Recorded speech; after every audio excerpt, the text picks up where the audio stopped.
Well, yes friend, तो आप सब लोगों का डे नंबर 12वें दिन के अंदर सक्सेसफुल हैप्पीनेस हैबिट्स में आप सबका स्वागत है। और आज का जो हमारा टॉपिक है ग्रेटिट्यूड फॉर रिलेशंस।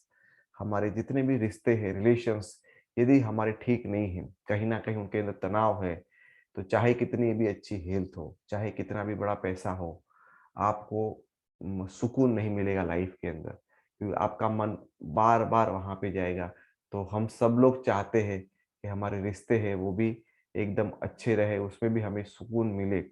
दोस्तों, उसके लिए भी हमें शुक्रिया अदा करना होता है। और फाइंड व्हाट हिज और her did for you, don't didn't. दोस्तों, हमारा रिश्ता किसी से भी खराब है, कोई भी इंसान के साथ हमारा रिश्ता खराब है, चाहे अपना भाई हो, बहन हो, हस्बैंड हो, वाइफ हो, बच्चे हो, father in low, mother in लो हो, आपका कस्टमर हो, आपके कलीग्स हो, आपके अपलाइंस हो, डाउनलाइंस हो, वॉट एवर, कोई भी रिलेशंस है आपके, कोई भी रिलेशंस है जिससे आपका आज रिलेशन डिस्टर्ब है, बिगड़ा हुआ है, तो हो सकता है कुछ ना कुछ आपके और उनके बीच में कोई ना कोई ऐसी चीज बनी होगी जिससे वो डिस्टर्ब हो गया, कोई ऐसी घटना बनी होगी जिसके बाद ये रिश्ता ऐसा होगा। ऐसा ही होता है ना, पहले कुछ रिश्ता अलग होता है और कुछ एक घटना बनने के बाद हम रिएक्टिव हो जाते हैं, उसके ऊपर रिएक्शन लेते हैं, और शायद सामने वाला है वो बोलना बंद कर दे, शायद हम बोलना बंद कर दे। और ज्यादातर किस्सों में देखा है कि हमने भी गलती सामने वाले की थी। ज्यादातर किस्सों में क्या होता है, हमें यही लगता है कि गलती सामने वाला करता है, कुछ भी हो। लेकिन क्या आपको लगता है कि यार जिस इंसान के साथ आपका रिश्ता खराब है या कुछ तनाव है उसके अंदर, क्या कभी पूरी जिंदगी में कभी भी वो इंसान ने कोई एक अच्छी चीज आपके लिए नहीं की क्या? पहले दिन से ऐसा रिश्ता था क्या? क्या लगता है आपको कि जो रिश्ता खराब हुआ है वो पहले दिन से इतना खराब था, या पहले अच्छा था और फिर बाद में कोई घटना बनने के बाद ऐसा हो गया? तो आप सब लोगों बात को एग्री करते थे, पहले तो अच्छा था लेकिन कुछ इंसिडेंट बनने के बाद वो रिश्ते में तनाव या थोड़ी सी खटरास पैदा हो जाती है। तो हमें, जब हमारा रिश्ता अच्छा था, उसने क्या हमारे लिए अच्छा किया था, वो लम्हे को याद करना है। जो उसने नहीं अच्छा किया, जो उसने झगड़ा किया, आपके बारे में गलत चीजें को फैलाया, आपके पैसे ले लिए, आपको दगा दे दिया, आपसे चीटिंग कर लिया, वो सारी बातों को न देखते हुए उसने क्या उससे पहले अच्छा किया था, उससे पहले उसने क्या अच्छा किया था, उसके बारे में दोस्तों आपको सोचना है, उसके बारे में थैंकफुल कहना है। और उसी के लिए वही इंसान का, जिस इंसान से आपको थोड़ा सा मन मोटावा है, उसके बारे में जो उसकी अच्छी साइड थी, जो खराब होने से पहले जो अच्छी साइड थी, उसके बारे में ही आपको सोचना है। और उसके बारे में बैठ के, शांति से बैठ के, उसके लिए दिल से हमें थैंक यू कहना है। उसको ढूंढ के उसके बारे में हमें दिल से थैंक यू कहना है। उसके अंदर हो सकता है कि उसने आपके लिए कोई अच्छा न किया हो सकता है कोई इंसान पहली, जब से आप मिलते हो पहली बार मुलाकात में ही झगड़ा हो जाता है। जैसे हमने बोला कोई आपका एक्सीडेंट हो गया, कहाँ से पहली बार उसको मिले, पहली बार उसको मिले, तो भी उसके अंदर अच्छी क्वालिटी क्या है? पहली बार जब मिलते वहीं पे झगड़ा हो गया, रोड के ऊपर ऐसे ही तुम्हारी एक्सीडेंट होते होते रह गया और वहां झगड़ा हो गया। पहली बार मिले तो आपको उससे पहले कोई अच्छी चीज दिख ही नहीं रही है, ऐसा हो सकता है? नहीं हो सकता है? इंसान के साथ पहली मुलाकात में ही पंगे लेना चालू हो जाएगा, तो ऐसा भी हो सकता है कि पहली मुलाकात में ही आपका उनसे, उससे पहले का हिस्ट्री अच्छा वाला है ही नहीं, हिस्ट्री शुरुआत से ही हम आपका उसका प्रॉब्लम चालू हो जाता है। तो दोस्तों, उसके अंदर क्या अच्छी क्वालिटी है? क्या उसकी बॉडी बहुत अच्छी है, उसके पास पैसे अच्छे हैं, उसके पास गाड़ी अच्छी है? क्या अच्छा है? ऐसा तो हो सकता है कि उसने आपको एक्सीडेंट होते होते बच गए, या आपका एक्सीडेंट हो गया, ऐसा कर लिया, तो उसके अंदर क्या है? तो आप उसके अंदर अच्छा क्या है कि उसके अंदर यार उसके पास अच्छी गाड़ी है, वो तो आप सोच सकते हैं। उसके पास अच्छे कपड़े हैं, तो वो तो सोच सकते हैं। बुराइयों में भी अच्छाइयाँ ढूंढना, है ना? वो इंसान ने आपके साथ अच्छा काम तो नहीं किया, लेकिन फिर भी उसके अंदर से हमें कुछ चीजें अच्छी ढूंढ के हमें निकालनी है। दोस्तों, always grateful what you have due to his और हर। हमेशा सामने वाले इंसान की वजह से आपकी ज़िंदगी में जो भी चीज़ें मिली हुई, छोटी से छोटी चीज़, एक बार उसने आपको रास्ता दिखाया था, तो वहाँ से जाएगा तो ये जगह पे पहुँच जाएगा, तो भी आप ज़िंदगी भर के लिए वही बात को पकड़ के रखेंगे कि yes, thank you very much कि तुमने ज़िंदगी में एक बार मुझे एक रास्ता दिखाया था, जहाँ मुझे पहुँचना था, तो मैं पहुँच गया था। एक बार भी उसने किया है, तो भी उसके लिए हमेशा हमें आभारी रहना है। चाहे हज़ार बार उसने आपके लिए अच्छे काम नहीं किए हैं, लेकिन आपको जो अच्छा किया है, उसी के लिए आपको उसका धन्यवाद करना है। Try to find, if you can't find, then you live your life in complain mode. आप ट्राई करें सामने वाले इंसान के अंदर कि उसमें से क्या अच्छी चीज़ें हैं, उसने क्या आपके साथ अच्छा किया है। हो सकता है उस सामने वाले इंसान ने आपके साथ कुछ अच्छा किया हो, या हो सकता है कि उसके अंदर कुछ चीज़ अच्छी हो। भले वो इंसान ने आपके साथ व्यवहार अच्छा नहीं किया, लेकिन वो इंसान में कुछ चीज़ें अच्छाइयाँ हैं, लेकिन आपके साथ अच्छा नहीं व्यवहार किया। ऐसा तो हो सकता है, चाहे उसने आपके साथ कोई ना कोई ज़िंदगी में एक बार की भी कोई अच्छी चीज़ की हो, या तो उसके अंदर कोई अच्छाई चीज़ है, वो आपको ढूँढनी है। और यदि आप वो ढूँढ नहीं पा रहे हो, तो इसका मतलब ये है कि आप अपनी ज़िंदगी कंप्लेन मोड में जी रहे हो। आप सामने वाले में अच्छाइयाँ देखने के आपका नज़रिया अभी डेवलप ही नहीं हुआ है। एक्सेप्ट कर लीजिए कि मेरा नज़रिया अभी सामने वाले में अच्छाई ढूँढने का बना ही नहीं। बाकी दुनिया में कोई भी ऐसा इंसान नहीं बना है आज तक मेरी नज़रों में कि उसके अंदर कोई अच्छाई ना हो। हो सकता है कि आपके साथ व्यवहार अच्छा ना हुआ हो, ये पॉसिबल है। लेकिन उसके अंदर कोई अच्छाई ना हो, ऐसा तो पॉसिबल है ही नहीं। वो तो आप देख ही सकते हो, ढूँढ ही सकते हो, है ना? तो हमें अ, यदि नहीं है ये ढूँढ पा रहे, तो हम कंप्लेंट मोड में जी रहे हैं। Your upline give you business, it's big reason to thankful. आपके अपलाइन ने आपको बिजनेस दिया है, तो बहुत बड़ा कारण है कि नहीं आपको उसके लिए थैंकफुल कहने के लिए। फिर भले वो छोड़ के चला गया हो, फिर भले उसने आपको सपोर्ट नहीं दिया हो, फिर भले वो आपसे अवॉइड आपको बाईपास कर रहा हो, लेकिन उसने आपको बिजनेस में तो लाया। उतने कारण ही तो काफी है, आप जिंदगी भर के लिए उसके लिए धन्यवाद के भाव में रहे। Your downline join to you, आपकी डाउनलाइन ने आपको ज्वाइन किया, उसने एक बार परचेज किया, या फ्यू टाइम कभी-कभी थोड़ा बहुत परचेज किया, it is enough to thankful. आपको नहीं लगता है कि उतना इनफ है कि आप उसके लिए थैंकफुल रहें?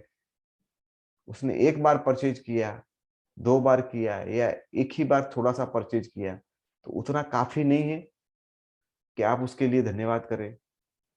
आपके ऊपर विश्वास करके जॉइन हुआ, उतना काफ़ी नहीं है कि आप उसके लिए धन्यवाद करें? क्या लगता है दोस्तों आपको? उसके लिए थैंक यू कहना चाहिए कि नहीं कहना चाहिए? What you feel? आपको क्या लगता है? उसके लिए हमें थैंक यू कहना चाहिए? एक बार भी भले परचेज़ नहीं किया, लेकिन जॉइन भी किया है, या एक बार भी किया है, या 2 बार परचेज़ किया है, क्या हमें नहीं लगता है कि हमें उसके लिए थैंक यू कहना चाहिए? यस, हमें वो इंसान के बारे में हमेशा थैंकफुल की भावना में रहना है, तो हमारे रिलेशन उसके साथ बहुत ही अच्छे रहेंगे। Story of mother in law and daughter in law. Friends, एक कहानी है जहाँ पे एक लड़की नई-नई शादी करके आती है, और उसको ससुराल में आते ही बहुत बड़े-बड़े ख्वाब होते हैं। लेकिन 2, 4, 5 दिन के अंदर ही उसकी सासू माँ है, वो उसको बोलती है सुबह इतने बजे उठ जाना है, चाय इस तरह से बनाना है, खाना ऐसा ही होना चाहिए, इतने बजे घर में होना चाहिए, यहाँ नहीं जाना है, वहाँ नहीं जाना है। तो धीरे-धीरे वो बहू को अपनी सास के साथ उसका रिश्ता है वो थोड़ा खराब होने लगता है, और धीरे करके वो बहू के अंदर अपनी सास के प्रति बहुत ही गुस्सा भर जाता है। वो एक नंबर की दुश्मन बन जाती है, और 1 महीना, 2 महीना, 3 महीने के बाद तो बहू इतनी कंटाल जाती है और उसे थक जाती है, और वो सोचती है आज तो ये नहीं या मैं नहीं, ये नहीं या मैं नहीं, उसको मुझे मार देना चाहिए। इतना तनाव उन दोनों के बीच में हो गया, तो बोला ऐसे में मार दूँगी तो मेरे सामने केस हो जाएगा। तो वो अपने एक डॉक्टर अंकल के पास चली गई, जो अपने पापा के बहुत बड़े फ्रेंड थे। उनके पास चली गई और अंकल को बोला कि अंकल, अंकल, मेरी सास है ना बहुत त्रास देती है, तो मुझे आपकी सहायता चाहिए। बोला क्या करूँ, मैं तो डॉक्टर हूँ। नहीं, बोला आप एक मेरे को वादा करो कि आप मुझे सहायता करोगे, मैं आपके दोस्त की बेटी हूँ। बोला डेफ़िनेटली मेरा काम ही लोगों को सपोर्ट करना है। तो उसने बोला कि मेरी सासू माँ है, वो मुझे बहुत तंग कर रही है, मेरी नंबर 1 दुश्मन बन गई है और मैं उसको ज़िंदा देखना नहीं चाहती हूँ। आप कुछ भी करो, कैसी भी कुछ दवाई दो और उसको खत्म कर दो और दुनिया को पता भी ना चले। डॉक्टर बोला कि भई मैं तो वो नहीं कर सकता हूँ, मेरा पेशा लोगों की ज़िंदगी देना है, लोगों की ज़िंदगी लेना वो मेरा काम नहीं है।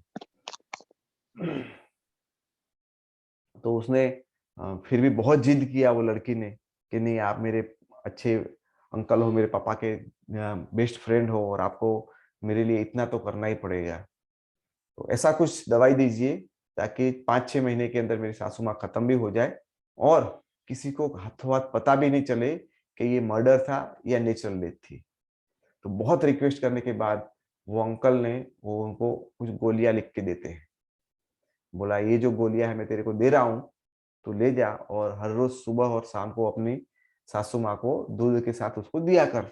धीरे-धीरे, धीरे-धीरे वो अपनी मौत के नज़दीक चली जाएगी और वो एक दिन मर जाएगी, तुम्हें पता भी नहीं चलेगा। 6 महीने के अंदर ये प्रोग्राम पूरा खत्म हो जाएगा। लेकिन एक बात बेटा मैं तेरे को सलाह देता हूँ कि देख कहीं न कहीं किसी को शक ना हो जाए, इसीलिए तू अपनी सासू माँ से अच्छा रिश्ता बना के रख और उसको जो भी चाहिए वो जो भी क्योंकि 6 महीने के बाद तो ऐसे भी वो मरने वाली है, तो ये काँटा तेरी ज़िंदगी के साफ होने वाला है। तो तू सुबह वो चाहती है जल्दी उठ जा तो उठ जा, वो चाहती है तू बाजरे का रोटला बना तो वो बना, वो चाहती है कि नाश्ते में ये होना चाहिए तो वो तू कर, वो चाहती है कि तू उसके साथ बैठ के थोड़ा टीवी देख तो उसके साथ बैठ के थोड़ा टीवी देख, वो चाहती है कि तू उसके साथ थोड़ा मंदिर जा तो वो जा। तो वो जो चाहती है वो थोड़ा करना चालू कर दे, ताकि किसी को भी कानो-कान खबर ना चले कि तूने कुछ गड़बड़ किया होगा।